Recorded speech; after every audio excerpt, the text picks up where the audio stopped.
When you think of the Trojan War, you think of a wooden horse. You think of a stolen beauty queen. You think of a fairy tale, but you are wrong. The horse was just the PR stunt. The reality was a geopolitical nightmare engineered by a single, ruthless superpower. While we focus on the romance, we ignore the machine that made it possible. This isn't a story about gods interfering with men. It is the original blueprint for World War I. It's about military alliances, forced conscription, and the terrifying realization that your life, right now, is likely dictated by the same kind of egos that sat on the throne of Mycenae 3,000 years ago. Consider the logistics. The Achaean coalition didn't just gather. They launched 1,186 ships carrying over 100,000 men.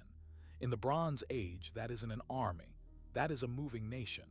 Feeding this beast required a supply chain that would bankrupt a modern country. This wasn't a rescue mission for Helen. It was the largest hostile takeover in human history. But the real horror wasn't on the battlefield. It was in the boardroom. The Achaean leadership, the House of Atreus, built their dynasty on a foundation of stone, blood, and iron. We are talking about a family history of cannibalism, fratricide, and a curse that turned their gold-plated palaces into slaughterhouses. They were master builders of citadels and master architects of their own destruction. In this series, we are stripping away the poetry to look at the tactics.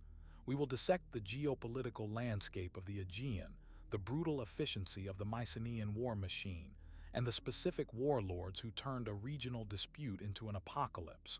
Before Troy fell, the Achaeans had to rise. Welcome to the dynasty of blood.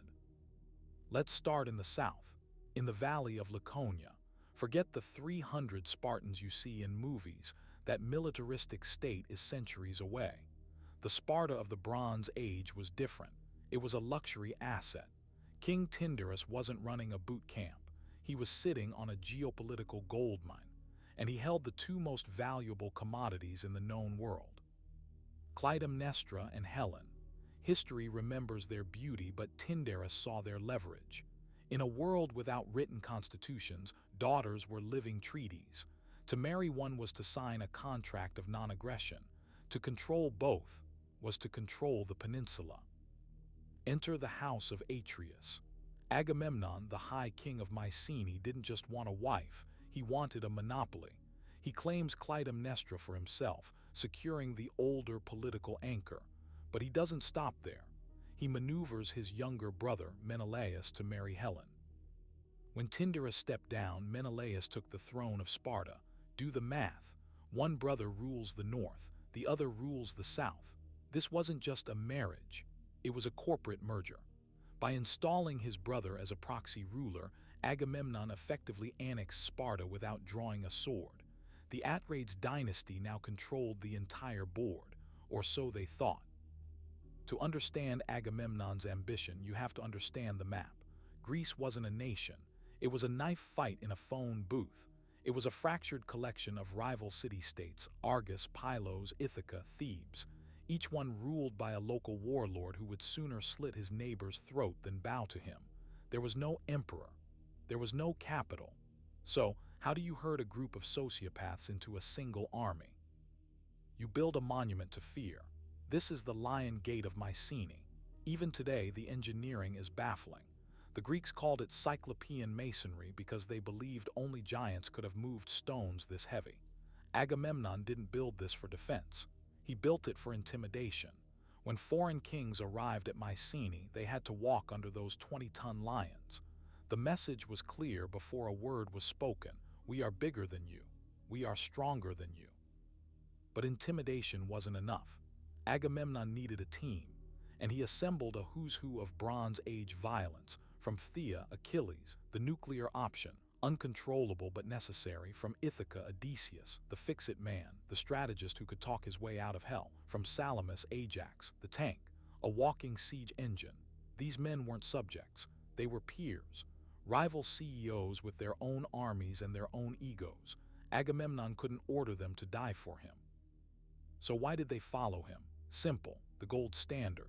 Mycenae sat on the intersection of the world's most lucrative trade routes. While other kings had land, Agamemnon had liquidity. He controlled the flow of copper and tin, the ingredients for bronze.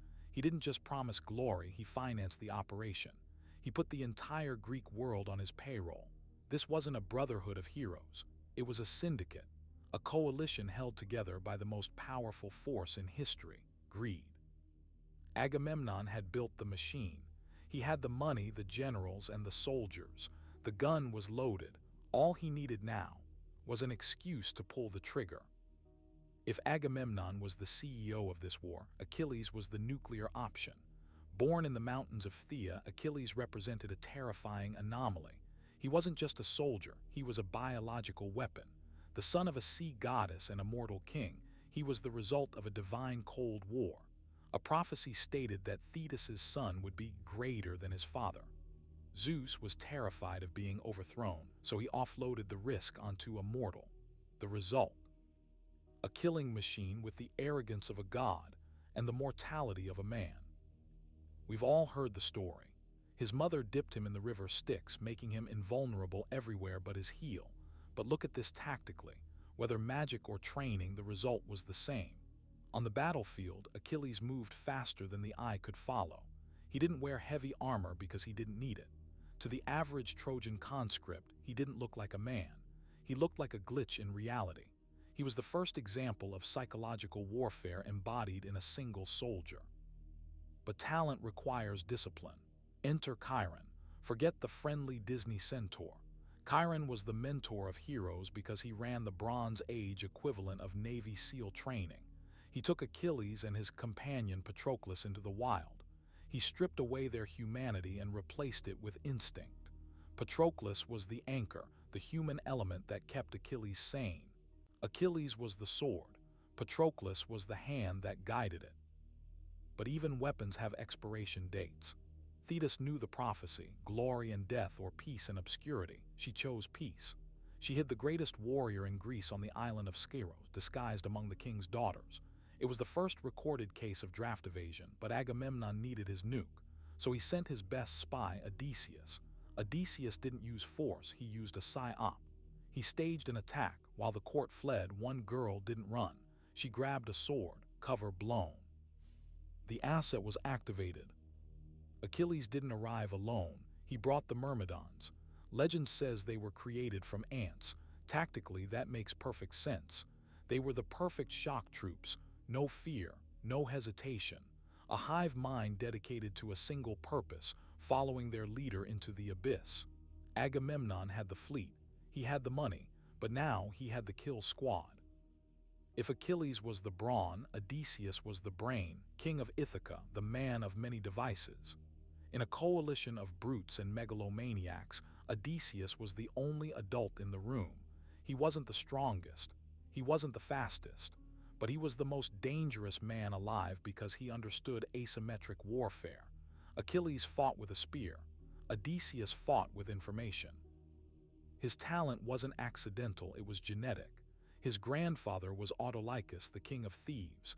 His great-grandfather was Hermes, the god of liars. When he was born, his grandfather named him Odysseus. It implies to hate or to cause pain. He wasn't born to be a hero. He was born to be a troubleshooter, a man who solved problems that honor couldn't fix. But Odysseus was also a pragmatist.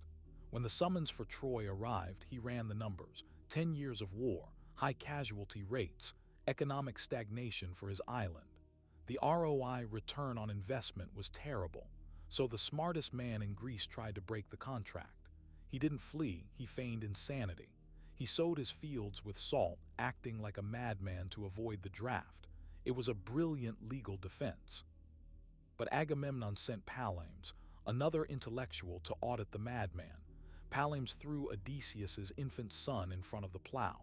Odysseus swerved. The mask slipped. His sanity was proven. The draft exemption was denied. In that moment, Odysseus didn't just lose a gamble, he gained a vendetta. He would go to Troy, but he would never forgive the men who forced him there. Now the syndicate was complete. They had the capital Mycenae, the proxy Sparta, the weapon Achilles, and the architect Odysseus. The Achaeans were no longer a loose group of rivals. They were a loaded gun pointed at the richest city in the east. All they needed was a reason to pull the trigger, and that reason was about to walk out of a palace in Sparta. Achilles was a demigod, Odysseus was a genius, but Diomedes was a soldier, king of Argos, the youngest of the Achaean kings but arguably the most lethal. While Achilles fought for glory and Odysseus fought for survival, Diomedes fought for efficiency. Ancient texts describe him as loud at the war cry, but that misses the point. He was the perfect weapon, disciplined, fearless, and utterly devoid of the ego that plagued the other kings. To understand him, you have to look at his bloodline. His father was Tydeus, a member of the failed 7 against Thebes coup. Tydeus was a psychopath. Legend says he lost his chance at immortality because, in his dying moments, he ate the brains of the man who killed him. Diomedes was raised in the shadow of that madness, but he didn't inherit the insanity. He refined it. Diomedes belonged to a group called the Epigoni, the offspring, the sons of the failed fathers. They marched on Thebes 10 years later, but where their fathers used brute force and failed, the sons used strategy and succeeded. They leveled the city. Diomedes learned the most important lesson of the Bronze Age. Rage without discipline gets you killed. Rage with discipline wins empires. He is the sleeper agent of the Iliad.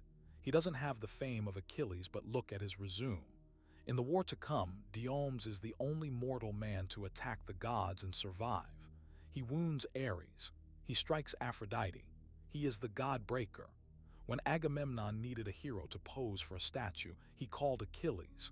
When he needed a city burned to the ground by morning, he called Diomedes. If Achilles was the spear of the Achaean army, Ajax was the shield, the king of Salamis, the bulwark of the Achaeans. While other heroes relied on speed or divine intervention, Ajax relied on mass.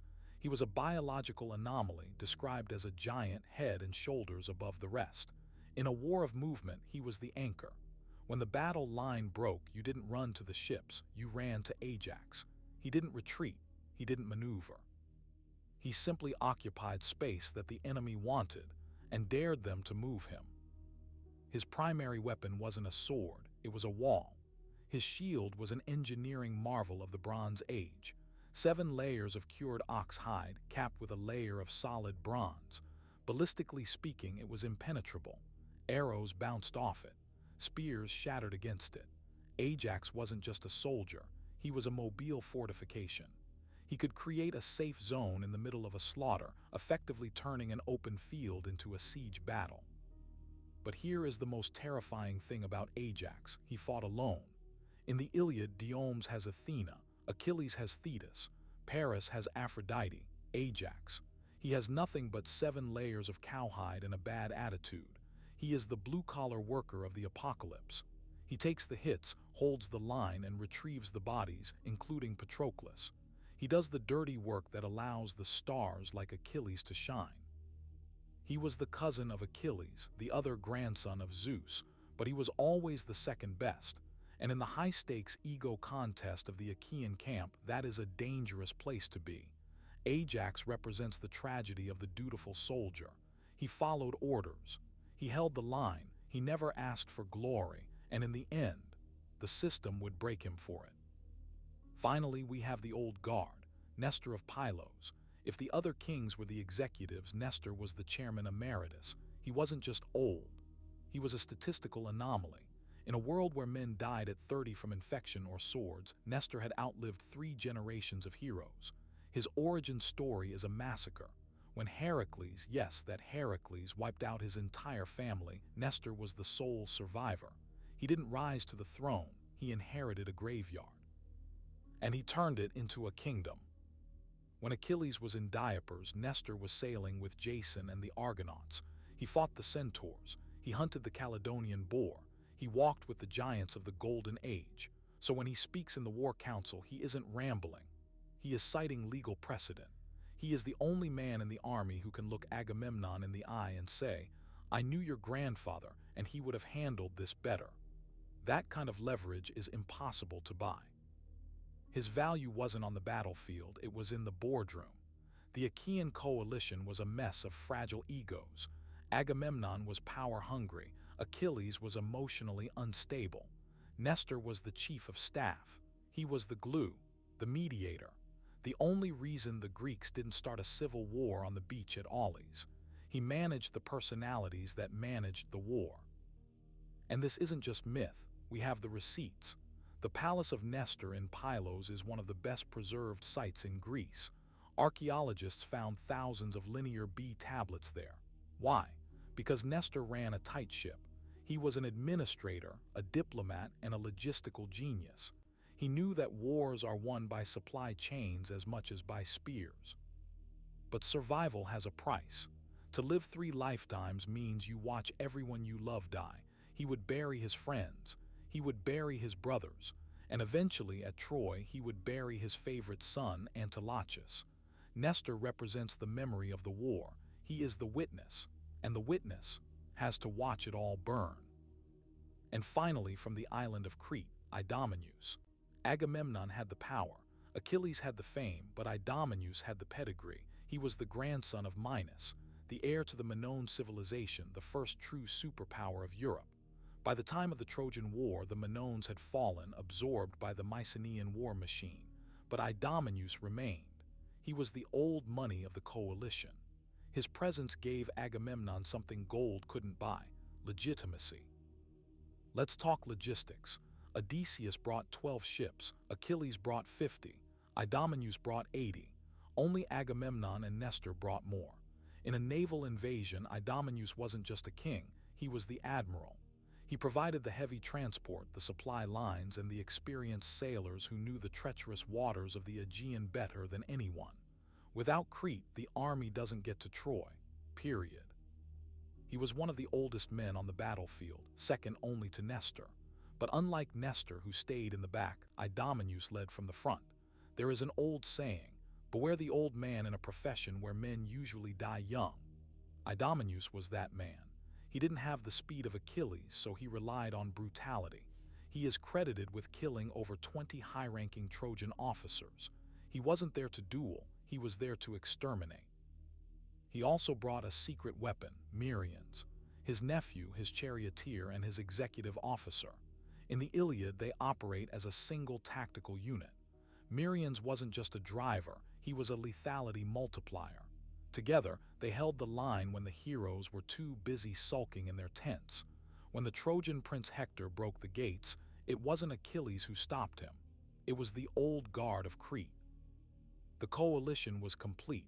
The imperialist Agamemnon, the nuke Achilles, the spy Odysseus, the soldier Diomedes, the tank Ajax, the advisor Nestor, the admiral Idomeneus. The pieces were on the board, the fleet was gathering, the wind was rising. Now, they just needed a crime to justify the punishment. History focuses on the kings, but sometimes the most dangerous person in a war room is the one with no rank at all. Briseis. She didn't command a single ship. She never held a sword. But she single-handedly accomplished what the entire Trojan army could not.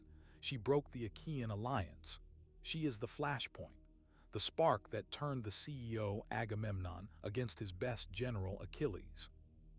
To understand her role, you have to understand the economy of the Bronze Age. When Achilles sacked the city of Lyonessus, he didn't do it for free. He expected payment. Briseis was that payment. She was a princess, yes, but to the Achaeans she was liquid asset, a living trophy that proved Achilles was the alpha, until Agamemnon decided to audit the books. When Agamemnon was forced to return his own prize, Chrysis, due to a divine plague, he needed to save face, so he confiscated Briseis. This wasn't a love triangle, it was a breach of contract. Agamemnon looked at his top performer and said, I own you, I own your labor, and I own your rewards. Achilles didn't leave the war because he was heartbroken. He left because he went on strike. But amidst the egos and the politics, there was one human element, Patroclus. While Achilles saw her as a prize and Agamemnon saw her as leverage, Patroclus saw her as a person. He promised her a future. He promised that this nightmare would end with a wedding, not a funeral. It was the only glimpse of humanity she was given, and when Patroclus died, that promise died with him. Briseis represents the collateral damage of male ego. She survives the war, but she loses everything: her city, her family, her captor, her savior. In the end, she is the one left to wash the bodies. She anoints the men who destroyed her life. She is the silent witness who reminds us that while kings fight for glory, someone else always pays the bill. The board is nearly set. Phthia, Ithaca, Argos, Salamis, Pylos. The full might of the Mycenaean war machine is assembled, but the coalition is missing one final piece.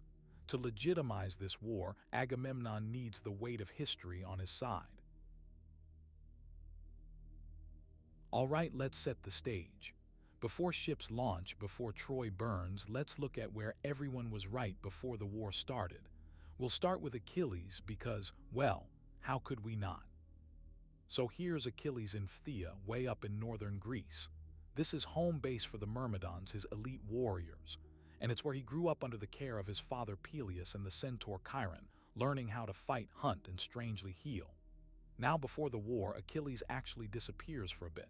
His mom, Thetis, knew he was fated to die at Troy, so she hid him. Yep, on the island of Skyros, disguised as a girl. Long story. Odysseus eventually tracks him down, tricks him into revealing himself, and boom, Achilles is back in the game. From here, Achilles is going to travel across the Aegean, but more on that in a second. We've got a few other kings to catch up with first. All right, swinging over to the island of Ithaca, we've got the man himself, Odysseus, king of Ithaca, the guy with 1,000 tricks up his sleeve. So here's the deal: Odysseus did not want to join this war, not because he didn't care, he just knew what was coming. There was a prophecy.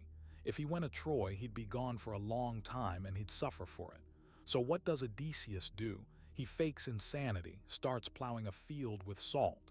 Seriously. But the trick doesn't work. The Greeks send Palames, who figures it out by tossing Odysseus' baby, Telemachus, right in front of the plow. Odysseus swerves to avoid him. Busted. So, off to war he goes. From here, Odysseus will travel to Aulis, where all the kings are gathering. But he'll go on to do a lot more: spy missions, sabotage, and inventing the Trojan horse. But that's later. Let's check in on another big name. Who's next? Let's go south down to the legendary island of Crete. Idomeneus is waiting. Now let's go way south to Crete. This is the island kingdom of Idomeneus. And if the name doesn't ring a bell yet, don't worry. He's about to bring 80 ships to this war. That's more than Odysseus, more than Ajax. Only Agamemnon sends more. So yeah, big player. Idomeneus ruled from Knossos, this ancient palace city here. We're talking about a civilization even older than Mycenae. This is Minoan territory. Big trade networks, big culture, and probably a lot of bull statues. As an island nation, Crete was built on trade. They shipped out wine, olive oil, ceramics, and brought back metals, luxury goods, even exotic animals. They were connected to Egypt, Asia Minor, and the Cyclades. Think of Crete as the networking hub of the Bronze Age. And Idomeneus, he's the king keeping all of that running. But when the call came, when the kings rallied to Aulis, Idomeneus didn't hesitate. He brought warriors, ships, and decades of experience. And when the war turned ugly, he didn't just survive, he led. All right, so far we've got northern Greece, western islands, and now the south covered. Let's swing back around to the mainland, because next up is Diomedes in Argos, and that dude, he's got a lot of family drama to sort out. Next stop, Argos. This is where we find Diomedes, hot-headed, relentless, straight-up war machine. But before he becomes one of the fiercest fighters at Troy, Diomedes has already seen a lot of battle. His story starts with blood. Diomedes is the son of Tydeus, a warrior who joined the infamous Seven against Thebes. That war, total disaster. Almost everyone died, except one survivor, Diomedes' grandfather, King Adrastus, and of course, young Diomedes, who was just a kid. 10 years later, the sons of the fallen returned to Thebes for revenge. They were called the Epigoni, the offspring.